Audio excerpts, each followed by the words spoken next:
Hello everyone, my name is Joanny. I'm a second year physician associate student training in London and welcome to Love Qualified. Today I'm going to be finally telling you guys all about my mental health placement.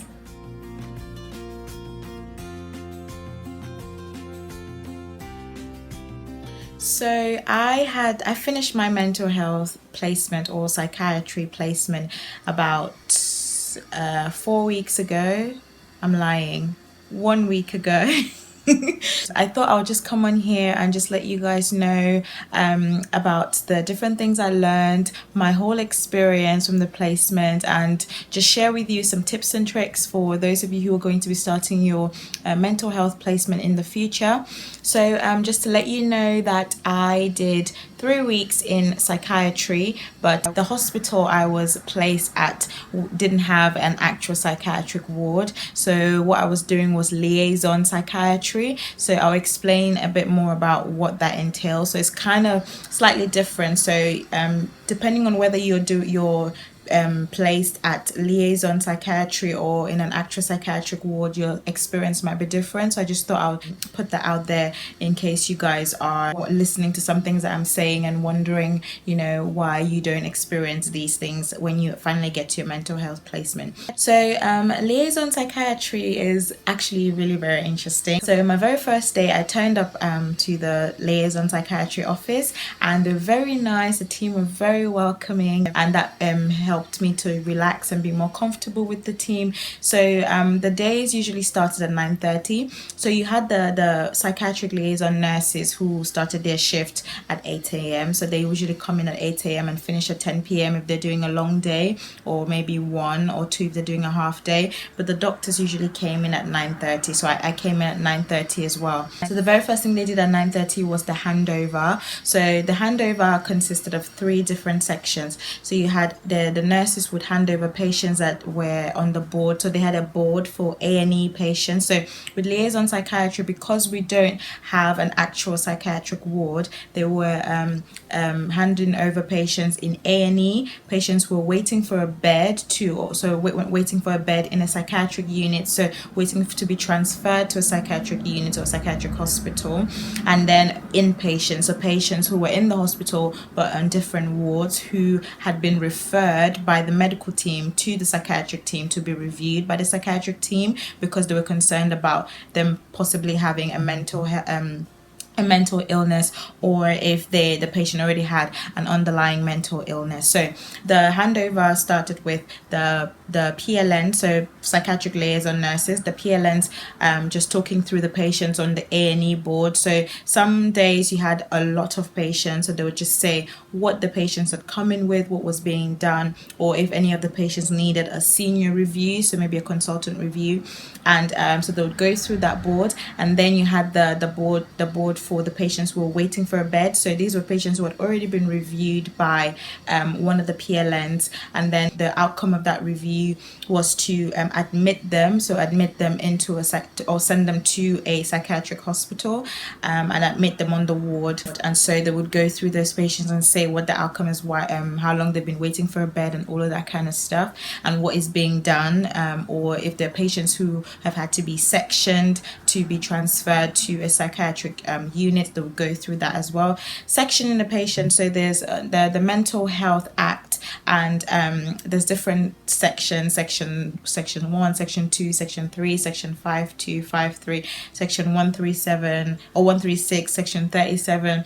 There's loads of different sections really, and basically sectioning the patient is when you can hold that patient against their will under the Mental Health Act when you see that this patient doesn't have the capacity to make decisions at that point because they're unwell due to their mental illness. So you can section a patient to assess them for a certain amount of time. You can section a patient to treat them for a certain number of time.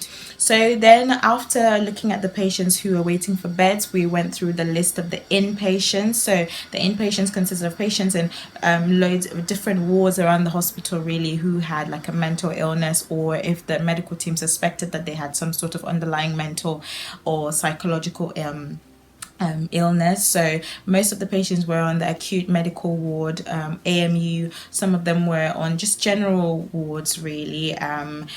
Just loads of different wards around the hospital, and we would review these patients, see why they were referred to us, and then we would go through we would divide if the patients needed to be clerked, so like take a proper mental health history from them and do a mental state exam on them.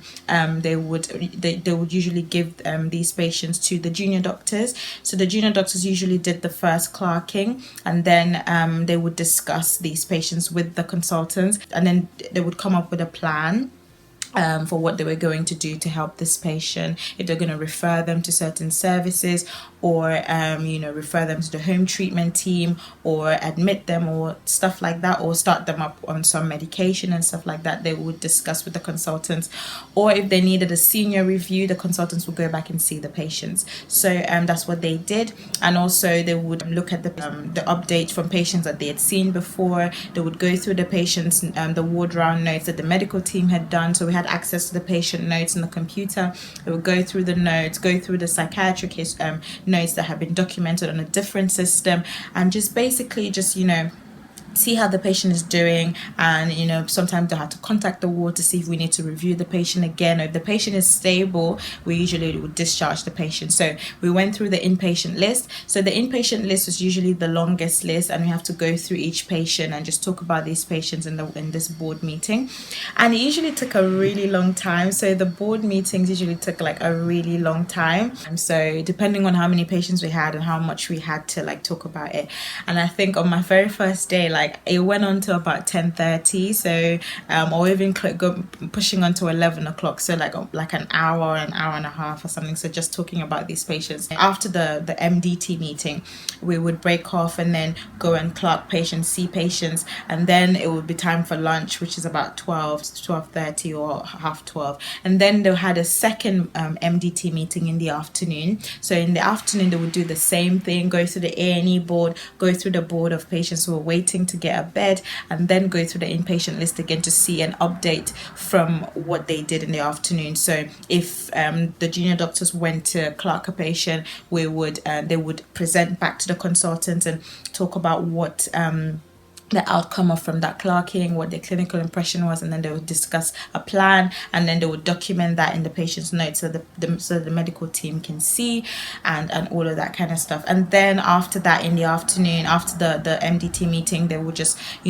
crack on with all the jobs that they had to do. If it's calling up, taking a collateral history from a patient, or a collateral history from a patient's family, or if they had to refer a patient to a service and they have to contact the right service to refer these patients to the service, and then just loads of other things that they had to do. If they had to contact a patient's GP, they would do those things, or chase up, speak to the medical team and stuff. They'll go back to the wards and speak to them. So yeah, that's basically what the day was like. I usually came in at 9:30 and then I left at around 5 most days, because there's a lot of documentation to do. The team was made up of 2 consultants, and then you had a psychiatric occupational therapist, so an OT. It's a very senior OT, and then we had the PLN, so the psychiatric liaison nurses, and then and then you had the senior nurses, the manager, the team leader, and then you also had an admin person who she was really, really good, and she had been working there for 9 years, so she knew how things worked. She was the very first person I spoke to on my first day, and she made me feel really welcome, and it was really nice and a very friendly environment. I spent a lot of time with the F1 mostly, because she did a lot of the clerkings, and I followed her to clerk quite a few patients.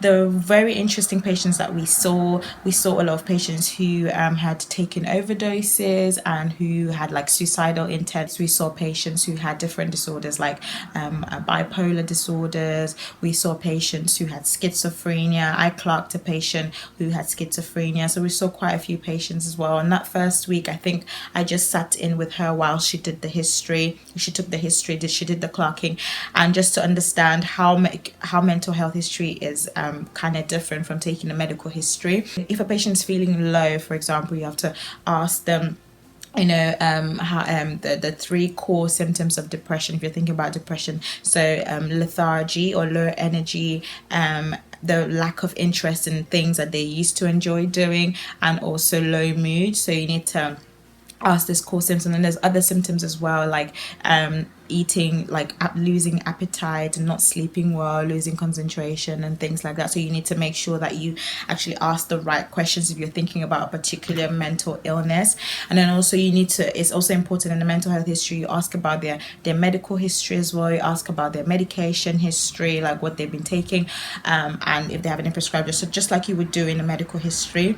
And then you have to ask about their psychiatric history as well, their mental health history, if they have any underlying mental health illness, if they've been diagnosed with a mental health illness already, you need to ask them about that and what medication they're taking for those. And then a lot of the times you can ask them about their pre-morbid state, so what they were before they had the mental illness. So sometimes you can ask, depending on what they've come in with. So maybe, for example, patients would come in with suicidal attempts or overdoses. You can ask them about like their childhood, like where they grew up, and their relationship with their family. So with their social history, you can ask them about the relationship with their family, or if they have partner or children, you can ask them about the relationship with their children and all that kind of stuff, which is very important to have a general idea of this patient's life, and just to know that the people in the patient's lives that are keeping them going, or pets even in the patient's lives keeping them going. So you need to understand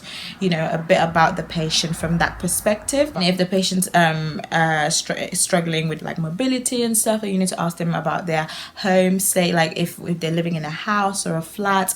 ADLs, if patients are a bit older, like activities of daily living, how they manage at home, who they live with, and if they have any carers and stuff, and what the carers do for them, and all of that kind of stuff. We mainly focused on patients who were less than 65, and then if they're over 65, the adult mental health team took over. But even with patients less than 65, there were some of them who actually needed carers at home, for one reason or the other, because they had other comorbidities, and so we had to ask about these things just to know. On my first week, I saw some of the conditions that I saw were like functional neurological disorder, which is basically when a patient gets symptoms that don't have an organic cause. So when I say an organic cause, is when something where you can actually pinpoint, so there's actually a pathophysiology for their symptoms. So for example, if a patient's getting pain or something, it could be due to a damaged nerve. So if that nerve is damaged, and they do like a MRI, and they find that, okay, this nerve is damaged, and then that's the reason why you're causing the pain. So you can actually find the actual cause of the pain. But if a patient is getting pain and then they do scans and everything is normal, then they start to think perhaps this is a functional neurological disorder. To be fair, it's kind of another way of saying, we don't know what's causing your pain, medically unexplained symptoms, or, something like that. So they might start thinking down the psychological route, and then they get the mental health team involved to kind of see perhaps, the brain is working in a way that's making you think that you have pain or stuff like that. And then sometimes they can be treated with psychiatric medication, not because they actually have a psychiatric illness, but just because, the brain can work sometimes in that way, where you get some symptoms when there's no actual cause for it, but the drugs work for it and stuff like that. So I saw functional neurological disorder, a lot of alcohol, like dependency syndrome, where a lot of patients would come in and they were abusing or misusing alcohol, and they presented with psychotic symptoms and all of that kind of stuff. And a lot of the times we had to involve the alcohol liaison team as well, because it's a separate team that deals with patients who misuse alcohol. So they had to liaise with that team, actually see the patient together, or see the patient after the alcohol liaison team has seen the patient, because we manage these patients together. A lot of patients we saw, especially when I went with the PLNs to A&E, were patients who would come in with suicidal ideations. It could be because something had happened to them, they were feeling low and then they wanted to end their life, or patients who would had an underlying disorder, like for example schizophrenia, who wanted to end their life. So in cases like this, the PLNs would do a risk assessment on the patient. So a risk assessment you have to do as well every time you clock a patient, you do a current risk assessment, ask them if they have any thoughts of killing themselves, and then if they do, you need to ask them, do they have any plans, like what have they planned and how are they going to carry it out, and to find out if there are any protective factors, if there's anything in that they're holding on to, or if they, like, for example, if they say no, so what's the most important thing to them at the moment. It could be their family, their boyfriend, their wife, children, or their pet really that's stopping them from killing themselves. That you need to ask if they think about self-harming themselves as well, cutting themselves, or hitting themselves, or overdosing and stuff like that. You need to gauge if they're neglecting themselves. So basically, if, for example, if it's an older patient and they are not being able to look after themselves properly, or just a patient who is really, really mentally ill or mentally unwell, and then they can't physically look after themselves, not because they're not able, but just because they're not in the right state of mind. Also, you need to ask about if the patient is at risk of being harmed by others. So you need to ask the patient if they feel safe. So if there are other people being aggressive to them. Also, you need to gauge if this patient is being aggressive towards other. You need to figure out that if they're at risk to themselves or the members of the public or people that are close to them. And also you need to find out about safeguarding concerns as well. So if the person, so it depends, on the situation, depends really on the scenario. If there's any safeguarding concerns, you need to find out about that. The last thing you need to find out with risk assessing the patient is their physical health as well. So if the patient has underlying comorbidities and things that they are, illnesses that they have, that would factor into the outcome of, what you're going to do with the patient. Sometimes you could send the patient home with the home treatment team. So the home treatment team is made up of, doctors and nurses, and they come and visit the patient. It's quite a vigorous, way of seeing the patients, where they come in, they go in every day and see the patient, and, make sure that the patient's taking their medication, and they provide other services as well to help the patient get better. After the patient was discharged, or they would admit them in a psychiatric ward, or they would discharge them home with a home treatment team, or they would refer them to other services like MAP and ANL, or which is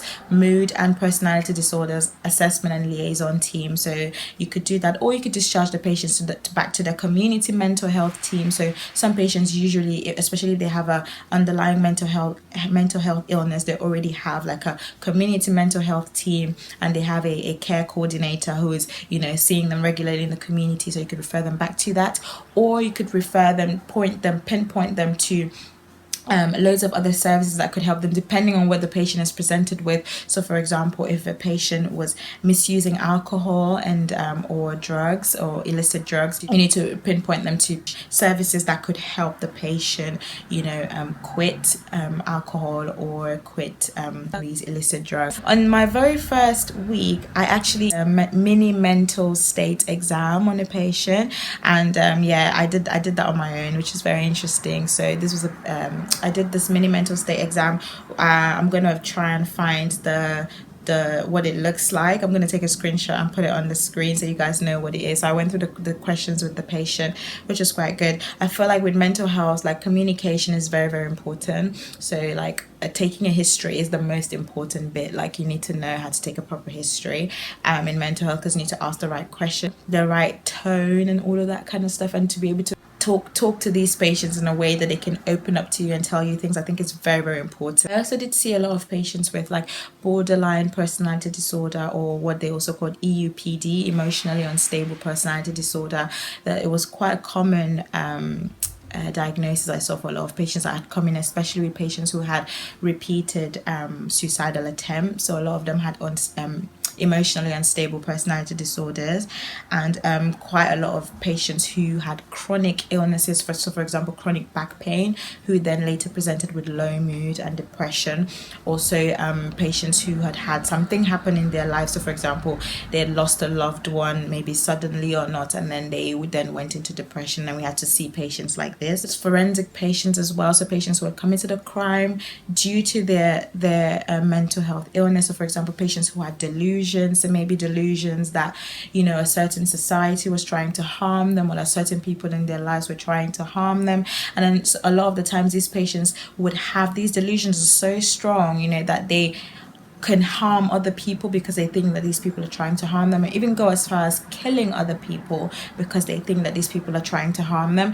And I find it so sad because it's not the fact that, you know, the way they're reacting to these things, is their emotions are real. They could become really, really distressed and upset and probably cry. It's not that their emotions aren't real. Their emotions are very real. It's just the fact that the thing that distresses them is not real. It's just a delusion and it's not true. So it's trying to decipher, you know, delusions versus reality. That's why in cases like this, it's really good to get a collateral history, because a patient might explain something to you because their emotions are so real, you tend to believe them. And then when you take a collateral history from someone who knows the patient, you find that these are all delusions. The mental state exam is the examination that you do when you're taking a mental health history. So just like you do like a cardiovascular exam or respiratory exam, if a patient comes in with cardiovascular respiratory symptoms, in mental health, the examination is called mental state exam. So you have to think about the patient's appearance and their behavior. You need to think about their speech, so how they're speaking, if they're talking too fast or too slow, if it's monotone, the volume of the speech, if it's appropriate to, you know, the conversation and stuff like that. Talk about like movements, if there's any exaggerated movements or tremors or anything that the patient keeps doing, any repeated habits that the patient's been. You need to talk about their mood as well. So you just ask them about their mood, if it's low. So there's something called their mood and then affect. So you ask them about their mood, so subjectively let them tell you what their mood is like, but then you as a clinician need to assess them, look at them and see what their affect is like, what their mood, what it looks like objectively. So a patient can say that, oh, I'm really, really high, but then when you look at them, they look really, really low and depressed. So it's all about assessing their mood both subjectively and objectively. Other things like cognition as well, you need to assess the patient's cognition and their memory as well. You need to ask them about their memory. Sometimes you could assess their cognition and do other special cognitive tests like the MOCA, which is the test for cognition, and also the 6CIT test where you ask them the date and the month and the year and the monarch and stuff like that. So you need to assess their cognition. So these are the things, some of the things that you can look for in the mental state exam. I also found that there's a lot of documentation that's involved in mental health. Like literally, like if you take a collateral history and you spend a lot of time talking to this patient, you have to come back and document every single thing. You have to document every single thing, and there's a right way of documenting it, and I learned how to do that, which was really, really cool and really, really good. They read over my work and corrected me loads of things I need to do, and I think by the end I was doing like documentations on my own, which was good. They let me clerk patients by week 3. I think I started clerking patients on my own. I did a mock on a patient on my own. I spent an hour and a half clerking a patient. It was literally like, yeah, a lot of like talking, which is really good. But then I feel like with mental health, like in this specialty, I had a lot of time to speak to patients, so it was really good. An hour and a half is a long time, but the patient really appreciated the conversation that we had, and because someone was just there to listen to him rant or listen to the patient rant, you know, that was really good for them, and it really uplifted their mood. And I found that it was really good. It was really rewarding that I was there to be able to help the patient at that time. So after clocking the patient, you know, I went back and then presented back to the consultant, and then they came up with a plan. And I also risk assessed the patient as well. They sent me to risk assess a patient, so I risk assessed a patient as well, which was really good. I felt a lot more involved in the team. They were really nice to me. They were very, you know, so welcoming, like I've already said. So I really felt like I was part of the team, which was really good. And because a lot of the time some of the doctors were off sick, so there was a day, I think on my very last day, it was just me and the consultant. So I felt really helpful and really useful, because, you know, there was loads of things that I could do, which was really good. The ugly side of mental health, I think, you know, you have a lot of people who misuse the service. We had a lot of patients who came in trying to, not because there was actually something wrong with them, but just because they wanted a secondary gain. So for example, they wanted accommodation, or, you know, just something else that they were trying to gain from the system, not because they were actually, you know, mentally unwell. And I felt like it was really sad to see patients try and misuse the system and stuff like that. I learned a lot about, the stigma of mental health, especially in certain cultures, African cultures, Asian cultures, and, just certain groups as well, how they see mental health and how some people don't really believe in, mental health illnesses. And it was interesting to see the divide between the psychiatric team and the medical team, like the two separate worlds, like the medical world and the psychiatric world, like just two separate worlds, and they're just things that they do as well. It's just like the feud between like psychiatry versus medical, like it was just very interesting to see, from the other aspect and see how things are done. I thought that was really interesting. I also learned a lot about like faith versus mental health. There was a lot of patients who came in who had suicidal ideations, and they were holding on to their faith in God, and seeing how that sort of helped them through difficult times. But I'm not going to go a lot into that in this video, because I think I'm going to do another video talking about faith and mental health, because that's something that my mental health placement has taught me a lot about this. I'm going to talk about that in another video, and I'm really looking forward to that video. So I'm going to talk about that in a separate video. Overall, I think it's a very interesting specialty. It's not straightforward. There's a lot of it, and a lot of the conditions, were kind of complicated. Some things, is you spend time chasing up loads of people, it keeps going round and round and round. Basically, liaison, like psychiatry is that kind of way, because you only see like a snapshot of the patient's mental health at that time that you see them. You don't follow this patient over a long period of time, so you don't know how they are. So it's just it can be difficult, because you just have to see this patient, clock them, assess them, and then make a decision on what you do. Kind of like what you do in GP, really, where you see this patient, take a history, and kind of decide what to do next. If you're sending this patient home, or you're telling them it's fine, or you're sending them to A&E, and stuff like that. So it's just seeing a snapshot of that patient and making a decision on what to do. A lot of interesting cases in A&E, like loads of things, patients, breaking into, trashing the wards, patients with a lot of behavioral issues. Really, I think mental health is very, very interesting in that aspect. So I saw loads of things, heard loads of things. Just take time out to check on your loved ones, take time out to check on the people around you, your friends. Just ask them how they are. I feel like one thing that mental health has taught me is not to be judgmental with people, especially people who misuse substances, or people who misuse drugs, illicit drugs, people who misuse alcohol. There's always a story, even people who decide to be in abusive relationships for a long time. There's always a story. Like one of the doctors I was shadowing on the ward told me, nobody ever starts drinking alcohol to become an alcoholic. Like, they don't start drinking alcohol with the intention of saying, I'm going to become an alcoholic. There's always a story. If you take time out to clock these patients, to listen to them, you would realize that there's always a story behind, how they actually, like, what happened. There's always something that happened to make them the person they are today. And then it just made me really grateful for my life, for my family, made me really grateful to to think about the fact that I was born into a functional family. I wasn't born to parents who were addicted to alcohol or drugs. I wasn't born around people who, were abusing me, be it verbally or physically, and there weren't any traumatic events that happened to me in my childhood. You have a lot of these people who have terrible childhoods, absolutely messed up childhoods, and it literally affects them as they become teenagers, and then they end up with this mental health illnesses, not because they chose to have these things, but just because of their background and everything that has happened to them.